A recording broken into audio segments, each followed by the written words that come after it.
Halo pemirsa, apa kabar hari ini? Semoga selalu sehat di masa pandemi ini dan selalu bersemangat untuk menjalani aktivitas.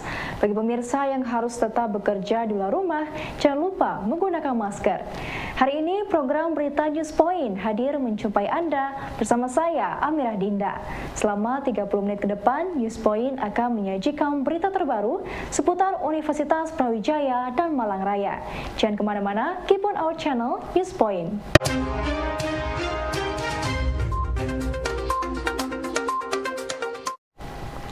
Pemirsa, kebiasaan buruk tidak hanya terpaku pada pola perilaku dalam masyarakat, namun juga terdapat dalam ilmu kedokteran gigi. Kebiasaan buruk dapat berakibat fatal pada kesehatan dan pertumbuhan gigi. Dokter Gigi Endah Damayanti, dosen Fakultas Kedokteran Gigi UB, menjelaskan, kebiasaan buruk adalah kebiasaan yang dilakukan oleh anak-anak, seperti menghisap jempol, menggigit bibir, atau menghisap jari. Ya, dalam istilah kedokteran gigi itu ada yang disebut dengan kebiasaan buruk. Apa sih kebiasaan buruk itu? Kebiasaan buruk itu adalah kebiasaan yang dilakukan biasanya oleh anak-anak ya.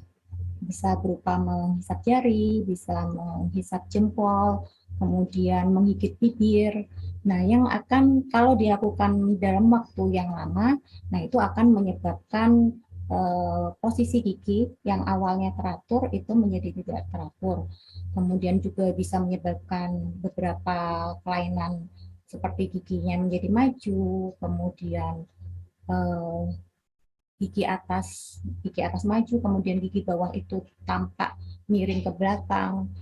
Nah, kebiasaan buruk ini bisa menjadi penyebab dari kelainan pada rongga mulut atau yang disebut maloklusi itu biasanya tergantung dari intensitas, durasi, dan frekuensi. Kebiasaan buruk pada anak kecil yang dapat berdampak pada kesehatan gigi, menurut dokter gigi Endah Damayanti ada 6. Menghisap jempol dan jari, menggigit dan menghisap bibir, mendorong lidah, menggigit kuku, bernafas melalui mulut, dan cara menelan yang salah. Secara umum, 6 hal ini yang sering dilakukan oleh anak-anak dalam kesehariannya. Jika dilakukan dengan frekuensi, durasi, dan intensitas yang lama, maka akan berdampak pada kesehatan dan pertumbuhan gigi. Kebiasaan buruk itu ada bermacam-macam ya. Ada menghisap jempol atau jari, ini yang paling sering kita temui ya pada anak-anak. Kemudian ada menghisap bibir, biasanya yang dilakukan itu menghisap bibir bawah. Pada saat anak itu merasa cemas atau merasa tidak nyaman, dia menghisap menggigit bibirnya. Kemudian ada kebiasaan mendorong lidah, kemudian ada kebiasaan menggigit kuku, ada kebiasaan bernafas melalui mulut, dan ada kebiasaan cara menelan yang salah.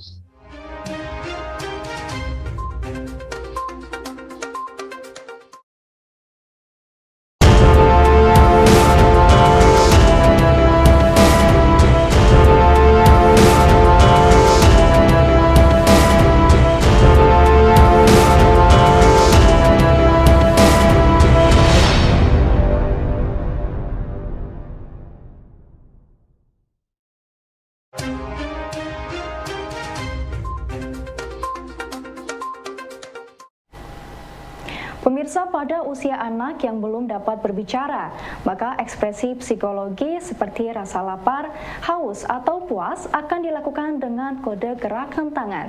Salah satunya dengan cara menghisap jari. Dokter Gigi Endah menjelaskan, hal tersebut normal jika terjadi sampai usia 3 hingga 4 tahun. Namun jika hal tersebut terjadi hingga usia 6 tahun, maka hal itu harus diwaspadai karena dapat menyebabkan kerusakan lengkung gigi pada anak. Menghisap jempol dan jari ini biasanya merupakan suatu kebiasaan yang dilakukan anak-anak kecil, yang merupakan implikasi psikologis saat mereka lapar, atau untuk kepuasan, atau saat merasa tidak aman, atau saat ingin menarik perhatian. Jika kebiasaan tersebut dilakukan pada usia sekitar 3-4 tahun, itu biasanya masih dianggap kebiasaan yang normal. Tapi jika kebiasaan menghisap jempol atau menghisap jari ini berlangsung hingga usia lebih dari 6 tahun, terutama pada anak-anak yang sudah tumbuh gigi permanennya, nah itu akan mempengaruhi pertumbuhan giginya dan berakibat pada stabilitas tulang alveolarnya, sehingga bisa menyebabkan berbagai macam kelainan seperti gigi maju, kemudian ada gigitan terbuka. Nah, nanti akan saya jelaskan yang selanjutnya.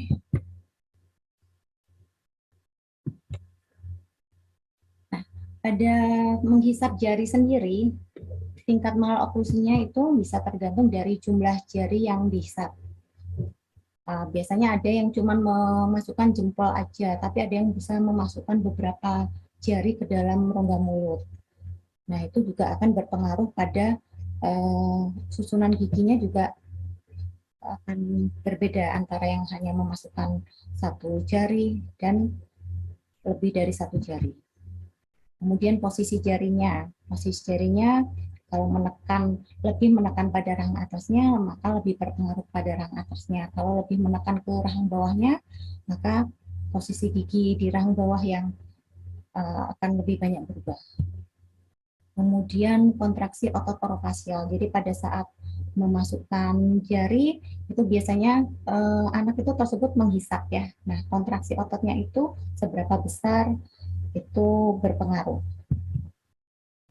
Kemudian posisi rahang bawah selama proses menghisap, kemudian morfologi atau bentuk tulang wajah, kemudian durasi, frekuensi yang tadi sudah saya jelaskan ya, dan besarnya tekanan hisap. Menjaga bacaan dan hafalan ayat maupun surat dalam Al-Quran membutuhkan beberapa syarat. Menurut Alia Ulwidat, hafizah yang juga mahasiswi FISIP UB, dalam menjaga hafalan dibutuhkan 3 syarat. Pertama, kesiapan jiwa dan raga untuk menjaga hafalan dengan meluangkan waktu secara konsisten untuk melatih hafalan secara teratur. Kedua adalah kesiapan mental dalam membagi waktu di sela kesibukan kuliah dan tugas akademik. Sedangkan ketiga, menurut gadis asal Kediri ini adalah ketekunan untuk melakukan setoran hafalan kepada pengajar atau mentor sehingga kemampuan hafalan yang ada dapat dipantau dan dikoreksi jika terjadi kesalahan. Bagi teman-teman yang memutuskan dirinya untuk menghafal Al-Quran, mungkin pesan saya adalah teman-teman harus memang menghafal Al-Quran itu menyimpan banyak kemuliaan ya Pak, yang sudah diberikan, yang sudah ditawarkan oleh Allah kepada hambanya yang sudah memutuskan untuk menghafal Al-Quran. Namun di sisi lain itu Allah juga menyediakan azab bagi mereka yang tidak memuliakan Al-Quran begitu Pak, karena sejatinya kan Allah dan Rasulnya itu hanya mengutus hambanya untuk memahami, bisa membacanya dan juga memahami Al-Quran, bahkan terlebih kalau bisa mengamalkan dalam kehidupannya sehari-hari, namun tidak mewajibkan untuk menghafalnya. Namun jika hambanya itu memutuskan untuk menghafalnya, berarti kan sudah membantu Allah dan Rasulnya untuk menjaga kalam Allah, menjaga kemurniannya, kesuciannya sampai di akhir zaman ini, begitu Pak. Jadi ditawarkan beragam kemuliaan. Namun ya perlu diingat bagi teman-teman yang menghafal Al-Quran itu, di sisi lain teman-teman juga harus siap untuk menyiapkan jiwa raganya, begitu ya Pak ya, waktunya, apalagi di sela-sela kesibukan kehidupan kuliahnya, begitu ya Pak, untuk menghafalkan Al-Quran itu, karena dalam proses menghafal Al-Quran itu tidak hanya menghafal, namun juga menjaganya Pak, murojaahnya tidak hanya sampai lancar, tapi juga sampai akhir hayatnya, begitu Pak. Jadi harus siap jiwa raganya diberikan, didedikasikan untuk Al-Quran, sehingga pada akhirnya nanti Allah ridha kepada kita. Empeng atau dot bayi banyak dijumpai digunakan oleh para ibu kepada anak usia bawah 3 tahun atau balita agar mereka merasa lebih tenang. Lalu apakah sebenarnya definisi dari empeng dan apakah perlu menggunakan empeng pada bayi?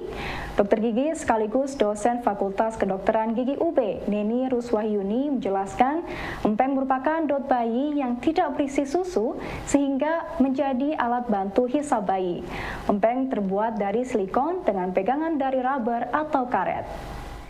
Apa itu empeng sebetulnya? Jadi empeng itu merupakan dot bayi yang tidak berisi susu atau nggak ada isinya ya, cuman karet silikon aja. Merupakan alat bantu hisap bayi, terbuat dari karet silikon, biasanya digunakan untuk memuaskan refleks menghisap bayi ya. Jadi untuk menggantikan puting susu ibu. Jadi di saat ibu sudah sedang ada aktivitas, biasanya anak-anak batita itu diberikan empeng. Empeng juga diyakini mempunyai efek yang menenangkan.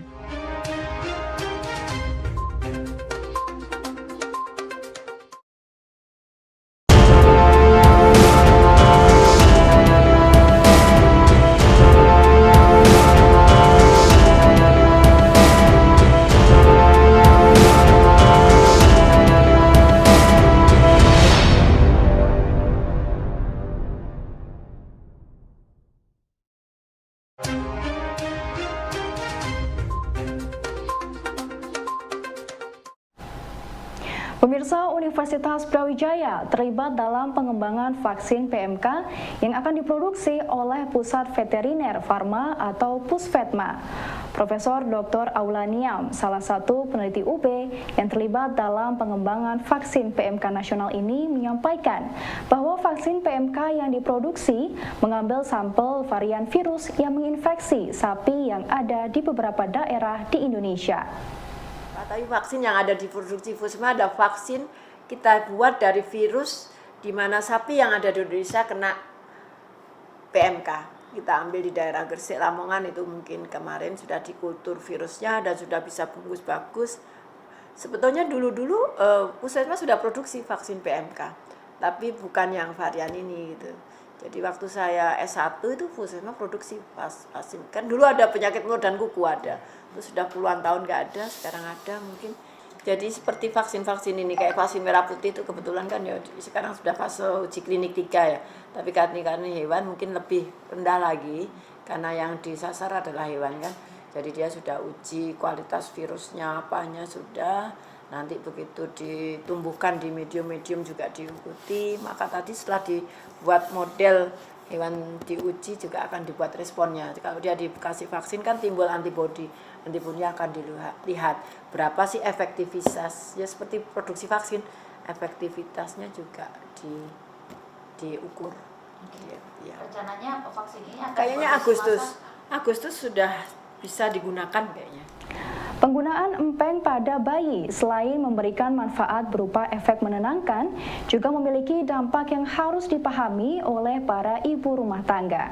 Dr. Gigi Neni Ruswahyuni menjelaskan bahwa efek samping yang harus dipahami adalah bayi mengalami kebingungan untuk mengenal puting karena kemiripan dengan bentuk empeng. Efek samping dari pemakaian empeng. Tentunya ini ada efek samping yang tidak menguntungkan ya, karena dapat menyebabkan seorang anak menjadi bingung puting ya. Oke, juga bisa terjadi infeksi telinga bagian tengah atau otitis media. Mengapa bisa begitu? Kadang-kadang kalau tidak bersih ya, itu bisa menyebabkan bakteri di dalam rongga mulut ini akan masuk ke rongga hidung ya, sehingga naik ke dalam tuba eustasii dan masuk ke dalam telinga. Dan efek selanjutnya tentunya adalah pada masalah gigi ya, kurang lebih seperti itu. Pemirsa, meski campak dianggap penyakit yang tidak berbahaya karena sudah terdapat vaksin dan terapi pengobatannya, namun kasus kematian campak masih cukup tinggi. Kasus kematian campak biasanya diakibatkan oleh komplikasi yang menyerang sistem organ tubuh. Dr. Airin Ratri Dewi, spesialis anak dari Divisi Infeksi dan Penyakit Tropis FKUB RSA, menyampaikan bahwa orang tua patut waspada terhadap gizi anak, karena gizi buruk memperparah komplikasi akibat campak, bahkan dapat menjadi reaktivasi TB. Nah, sekarang komplikasinya kayak apa? Obatnya apa sih? Obatnya sih memang kalau campak itu tidak ada obat spesifik, hanya cairan, kemudian suportif kasih vitamin A, jangan lupa Bapak Ibu, vitamin A, cairan ya, kemudian obat simptomatis seperti kalau pilek kasih obat untuk pilek, kalau batuk kasih obat batuk. Dan jangan lupa apabila campak ini panasnya tadi berapa hari? Hanya 5 sampai 6 hari maksimal. Setelah erupsi semua seluruh tubuhnya sudah merah-merah keluar, demamnya harusnya turun. Tetapi kalau demam itu berkepanjangan tetap tinggi sampai lebih dari 5 hari, lalu batuk makin berat, ada sesak, anaknya tampak makin jelek, makin rewel, atau diarenya makin berat, hati-hati terkena komplikasi. Salah satunya adalah ini, komplikasi pernapasan. Jadi bisa otitis media. Otitis media itu radang telinga tengah. Bisa sampai ke belakang, ke mastoiditis. Nah, ini ada grup trakitis. Grup itu terjadi ini, semacam gejala yang terjadi sumbatan jalan napas atas. Karena ada trakitis ini. Jadi trakitis itu saluran napasnya bengkak. Kalau bengkak tentunya udara nggak bisa masuk. Akhirnya seperti tercekik gitu di atas. Kemudian pneumonia atau radang paru-paru. Nah, kemudian komplikasi neurologi itu saraf. Kalau memang ada tendensi kejang demam, pada saat demam tinggi bisa kejang. Jangan lupa bahwa virus ini dia mengalir ke seluruh tubuh. Salah satunya bisa nyangkut di otak atau ensefalitis. Yang terakhir adalah kalau namanya subacute sclerosing panencephalitis itu adalah keradangan semacam autoimun, tapi lambat. Jadi kena campak usia 12 tahun. Wah, itu nanti SSPI-nya bisa 20 tahun atau 40 tahun kemudian. Terutama apabila pada saat dia terkena campak itu cukup berat. Kemudian komplikasi GI tract atau gastrointestinal atau usus, diare tadi telah disebutkan. Dan keradangan hampir di semua kelenjar mungkin dia akan terjadi. Termasuk di appendix, termasuk di hepar atau di liver, di kelenjar pankreas, dan kalau ada stomatitis tuh jadi seperti koplik tadi ya, di seluruh mulut sampai seluruh saluran cerna, di mana saluran cerna ini ada mukosa. Jadi mukosa tuh kayak selaput lendirnya itu bisa kena seperti stomatitis ini atau seperti sariawan ini. Jadi bisa dibayangkan kalau seluruh mukosanya kena sariawan, maka diarenya akan makin berat. Anak tersebut juga tidak bisa mencerap semua makanan yang dimasukkan dan tentunya akan sangat berbahaya. Satu lagi, kalau ternyata konjungtivitis atau keradangan di mata, selaput lendir mata itu terjadi sangat berat, bisa sampai ke lapisan kornea. Kalau terkena kornea, ada perforasi, ada becek itu di korneanya, maka tentunya akan menyebabkan kebutaan. Jadi itu namanya infeksi yang oportunistik, jadi semua ini. Oh, enggak apa-apa. Anak ini biasanya sehat, enggak pernah sakit. Sekali sakit kena campak, kita tidak bisa memprediksi apakah dia akan terjadi infeksi oportunistik atau enggak. Sesehat-sehatnya anak. Jadi kalau melihat seperti ini, maka pencegahan adalah yang terbaik. Jadi bukan menularkan anak itu kepada anak yang sakit. Nih, yang jangka panjang.